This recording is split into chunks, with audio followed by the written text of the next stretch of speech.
The debate over the proposed death penalty bill for drug traffickers recently passed by the Senate continued to generate reactions across the country. This is as some rights activists and legal practitioners expressed different opinions on the debate over the bill. In this report, our correspondent Dele Fason takes a look at the matters arising regarding death penalty for drug traffickers in Nigeria.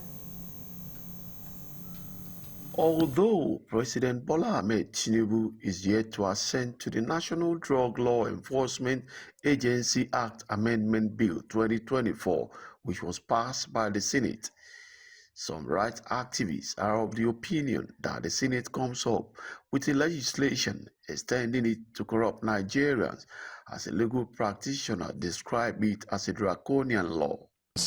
I would suggest that the Senate should take, another measure in also proposing or coming with a legislation that has to also, criminalize and also impose equal death penalty for corrupt Nigerians.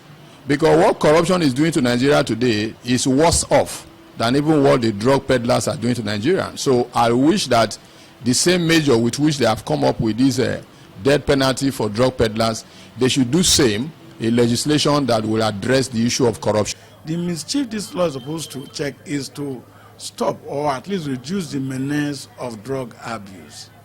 By the time you take drugs addict to death sentence, remember that somebody is on drugs. It's not normal.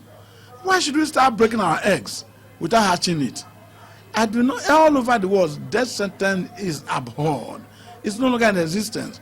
When in those days, 1984, the Jagma Buhari regime tried it, when Bartholomew was executed, the whole world rose with one voice in unison and condemned Nigerian draconian laws. For me, I think it's a welcome development.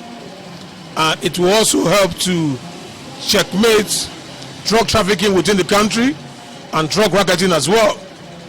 Because of late, our youths have turned themselves into drug barons, leaving them at the detriment of their own fate. We see youths of 20, 25, 30 becoming addicted to drugs at all levels, different substance intake, and at the end of the day, they become mentally challenged. And this also poses a lot of threat to the family and society at large. The activists call on the president to sign the bill into law, as the legal practitioner calls for rehabilitation of drug traffickers. I will encourage Mr. President to, without hesitation and without delay, sign onto law this bill that has been passed by the National Assembly. And also, I will call on Mr. President to possibly, as a matter of urgency, propose an executive bill to the joint section of the National Assembly, also, making it a death penalty for corrupt, confirmed personality. Because what is happening to Nigeria today is as a result of corruption. What do we need? Rehabilitation.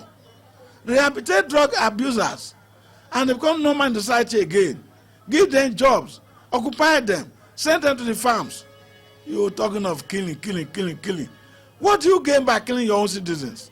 The president should not assent to such a law. As Nigerians from all walks of life await the president's assent or otherwise, one major take-home is that several schools of thought are of the opinion that as drug peddling and trafficking are evil to our society, the federal government must also come out with plans to nip corruption in the mud. From Warri in Delta State, Dele Fason reporting for Galaxy News.